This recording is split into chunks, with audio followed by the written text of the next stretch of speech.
Welcome everybody, my name is Marco and in this video you will learn how you can easily make video faster in MagoVideo editor.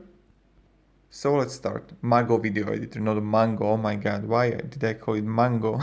So what you want to do is just you will have a tab here and you want to click on time FX, and now you can increase and just press fast motion and you increase how much faster you want to be and which part, and like 2.5 more, 2.5, like 3.0 faster, and now just press yes. And as you can see, like this part is going to be slower and this part is going to be faster.